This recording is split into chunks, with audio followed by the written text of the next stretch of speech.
Hello everybody, I'm Gwen Campbell-Mindes. Welcome to Gwen's Bookish Ramblings, and we are back to Dame Frevisse Medieval Mysteries, because I was actually able to get a hold of this one finally. So, The Traitor's Tale. This is a divergence from the series.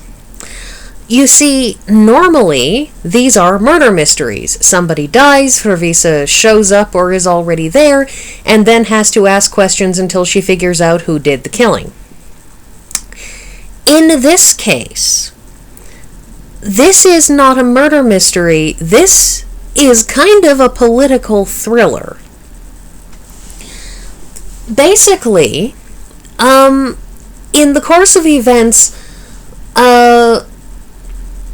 what happens is that Frevisse gets asked by Alice to please come and visit her, because it turns out that Alice's husband, Suffolk, in the last book, we all know that he died, but in this case, the problem that Alice has is that Suffolk was murdered, was killed, was disliked by everybody, and her concern is that if she doesn't find some way to set herself up to be defended, to have something that will protect her from the situation things are in, that her son is going to wind up losing everything, that there is, let's be honest, a kind of a disturbing possibility that she and her son might be killed, just out of people who want revenge for what Suffolk did, people who want to posthumously punish him. She's very, very concerned, and half the reason she asks Frevisse to join her is because she knows that her cousin is smart and can see things that she can't, and will think of things, and will also provide Alice with somebody who will tell her the truth, and will be blunt and open, and a whole bunch of things that, because what she needs right now is somebody who is, in certain practical terms, her equal, because it is the problem with being the Duchess. It's the problem with being the person in charge, is your subordinates are not necessarily going to tell you if they think what you're doing is a bad idea, because nobody wants to wind up being fired because of that. Or worse, this is the Middle Ages, goodness knows what could happen. But as this book goes on, you watch as what unfolds before us is not merely a single politically motivated murder, that part of Frevisse's unraveling of it is determining the motivations of people, which frequently in these books have included political motivations. In this case, what she's looking at is, in concert with Joliffe, who I will get back to in a minute, what they're looking at is a collection of murders spread all the way across England that have been done by groups of people in such a way as to make all of these killings not look like killings or murders being done by a specific person, because everybody is being killed by mobs, they're being killed by, groups of outlaws, they're being killed by pirates. They're not being killed by, oh yes, one singular person found them. They're being killed in such a way that any one person can be blamed. Because, of course, if you can blame one person, then you can backtrace that one person's connections, potentially, to whoever ordered this. But when it happens in the middle of a riot, when it happens in the middle of a pitched fight, when it happens at sea with pirates, you can't pin that on anybody. And the whole of this book is a lot of consideration of the motivations people would have to do things, consideration of the political movements. This is a book that is very much a spy thriller. It's a political spy thriller sort of thing, where this is about people in the lower echelons working in and around the movements of the people who have real power in order to figure out motivation and who's doing what and how it all pans out. And the interesting thing in this book is this is once again the relative rarity of Frevisse being pulled into these things and not resenting the people who have done so. In the course of this book, Frevisse is very, very unhappy with having been dragged into this, but at the same time, this is a resentment of the situation she's in rather than of the people who have effectively put her into this situation.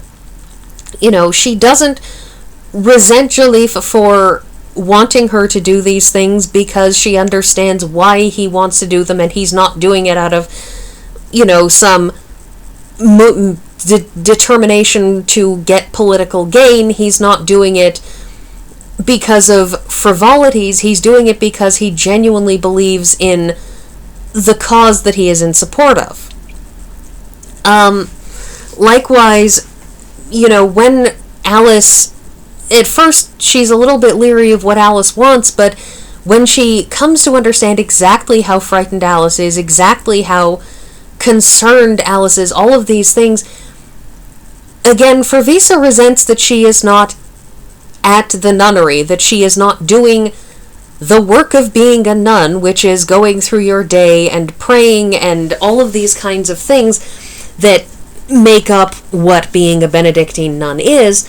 And instead of doing that, which is what she loves and believes in and, feels so very, very deeply, instead of that, she's doing all these other highly political things, and she doesn't want to, but her sense of justice and necessity mean that she feels she has to do these things, and so she resents that the universe has put her in this position, but she doesn't resent the individual human beings in a way that she did with, when bishops are asking her to do investigations, the way she doesn't when Alice put her in that position just for money, the way she didn't, she resents it when she feels that the motivations of the people who ask her to do things are problematic, but she doesn't resent it in this case. And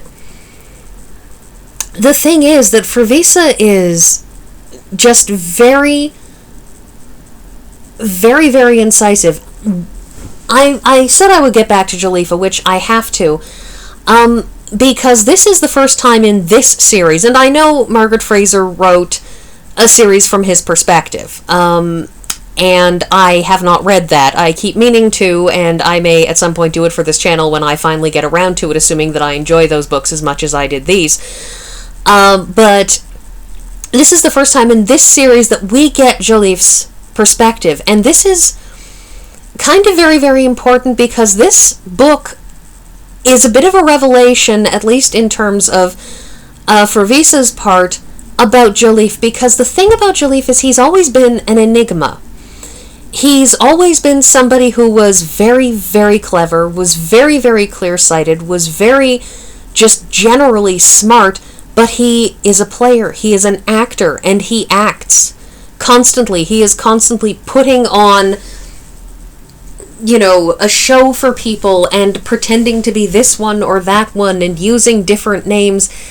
And Frevisse has always liked him, and she has, to, a significant extent, trusted him. And in this book, this is the first time we get his perspective, and it's the first time that we see Frevisse traveling, talking with him, caring for him for what seems to be a much more significantly lengthy period of time than any of these other books that had him in them. She's known him for years. We, as readers, effectively have known him for years.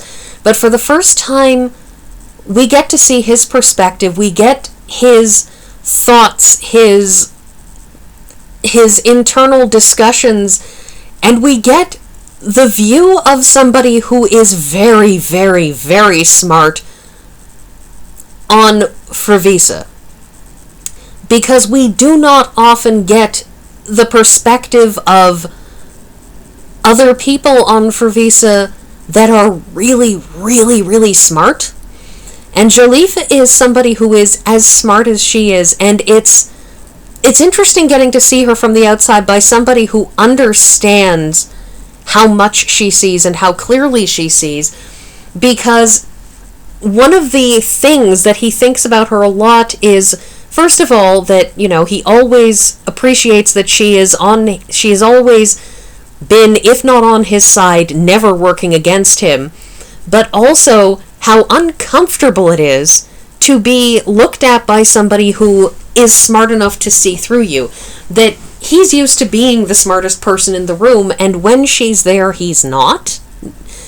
It may be that they are equally intelligent, but the point is she's smart enough to see through all of his gambits and all of his plays and all of the things that he does, and it is something that we get to see her from the outside, because, of course, from the inside looking out, it's much, much harder to understand how smart a character is until you sort of see them from the viewpoint of other people who are smart enough to recognize how smart she is.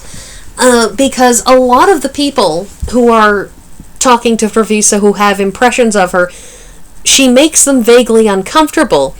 But Joliffe is the first one who is really able to articulate and understand why.